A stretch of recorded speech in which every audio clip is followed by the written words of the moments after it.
레위기 1장 7절부터 9절입니다.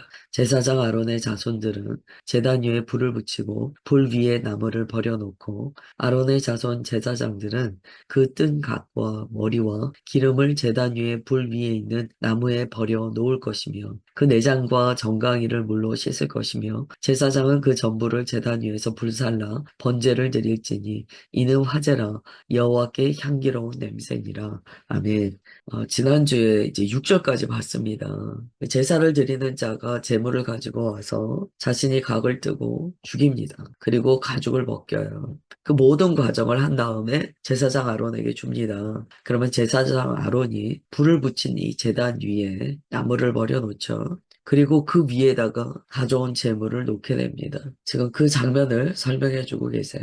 여기에 이제 나무에 불을 붙인다라는 것을 우리가 좀 주의 깊게 봐야 됩니다. 번제가 불이 붙어서 태워지지 않으면 제물이 될 수가 없어요. 온전한 제사가 될 수 없습니다. 이 불이 붙었을 때 향기가 나게 돼요. 즉 제물은 향기가 나야 된다는 거예요. 하나님께서는 흡양하신다, 이 향기를 기쁘게 받으신다, 향기로운 냄새라 이렇게 말씀하세요. 재물을 아무리 각을 뜨고 나무 위에 올려놔도요, 불이 없으면 향기가 날 수 없다는 거예요. 우리가 성령님이 소멸하는 불이시다 이런 이야기해요. 주님께서 우리를 태우실 때 우리로부터 향기가 난다는 거예요. 이 향기는요, 하나님의 거룩한 물로 태워질 것이 태워졌다는 의미를 갖습니다. 그러니까 우리가 주님 앞에 번제로 드려진다라고 할 때는요, 반드시 불이 있어야 돼요. 불이 있어야 태워집니다. 그리고 그 고기에는 뭐가 있습니까? 기름이 있어요. 기름이 불과 만난다는 거예요. 이 모든 역사, 기름과 불의 역사를 우리는 성령님의 역사라고 이야기합니다.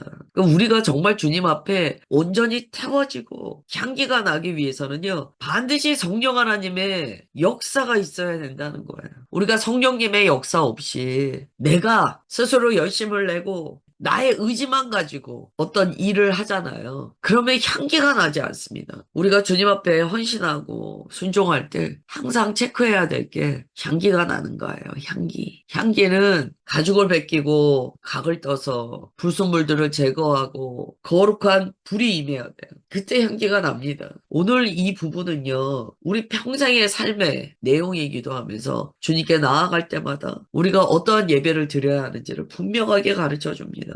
8절에 보시면 그 뜬 각과 머리와 기름을 버려놓는다라고 되어 있어요. 펼쳐놓는다는 거죠. 왜 여기 머리가 나올까요? 왜 머리를 버려놓았다고 할까요? 머리는 사람의 생각, 의지, 계획 등을 의미하겠죠. 그 번제로 태워드릴 때 머리를 드린다는 건 우리의 생각, 내가 어떤 계획을 가지고 내가 어떤 의지를 불태우는 그런 것들 다 주님 앞에 내어드린다는 거예요.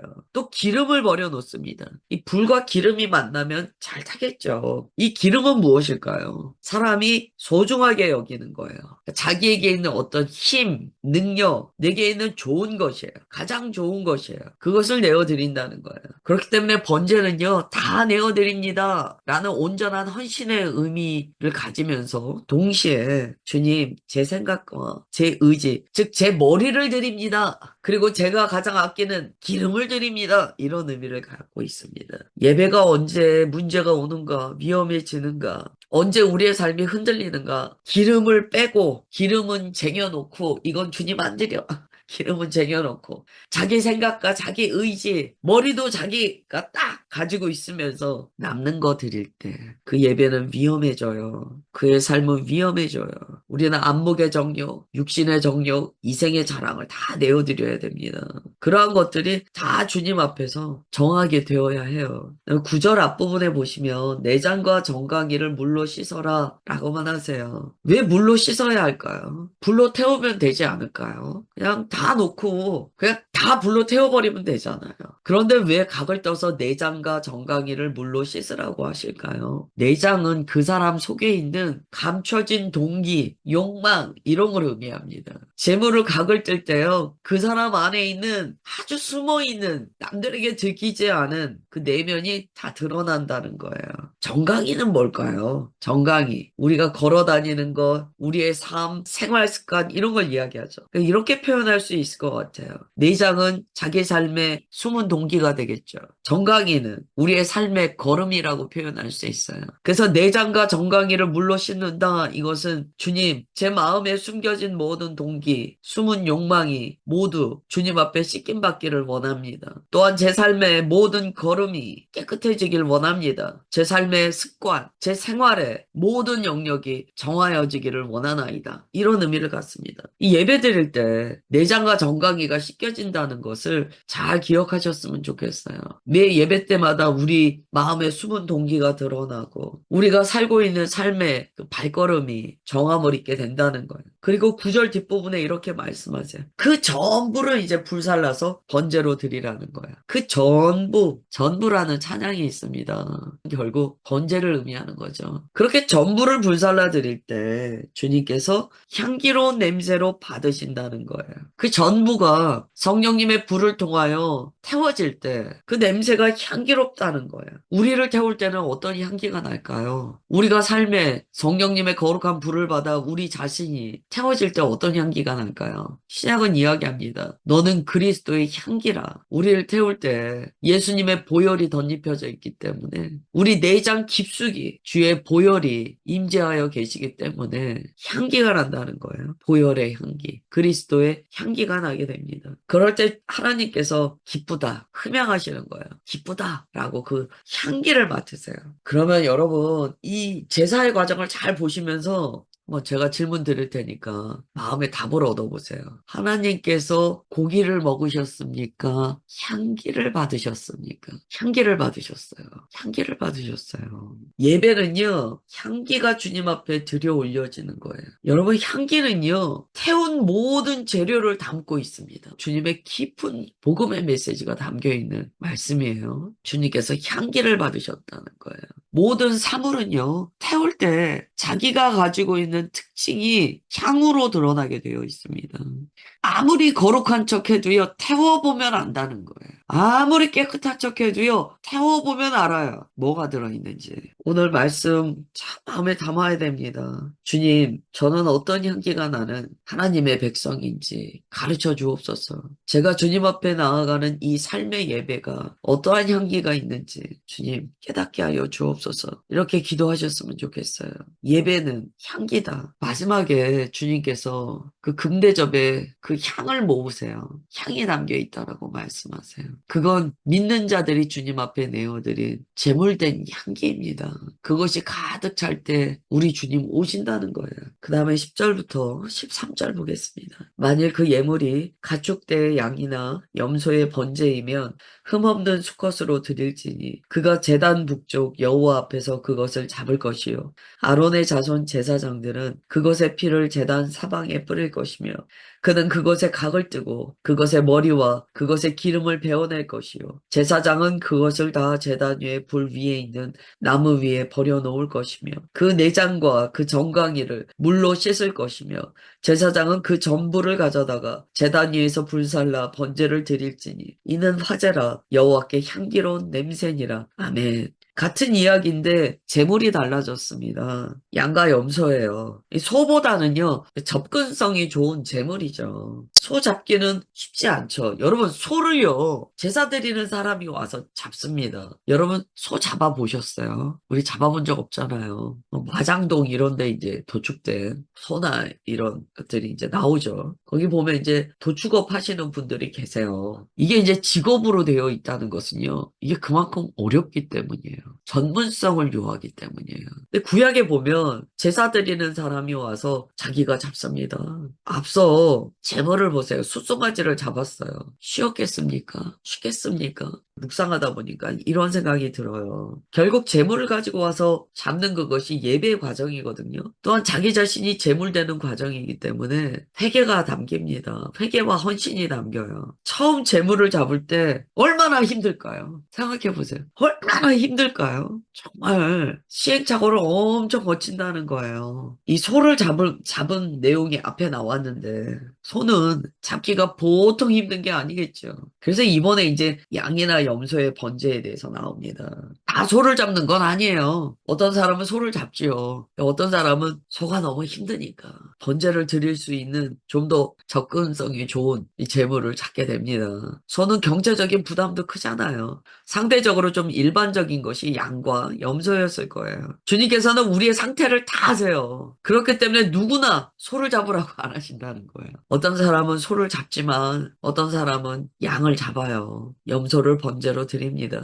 왜 이런 편차를 두셨을까요? 차별입니까? 아니죠. 누구든지 나오게 하시는 주님의 초대예요. 저는 소가 없습니다. 엉엉 우는 게 아니고 너가 있는 거 가지고 나오라는 거예요.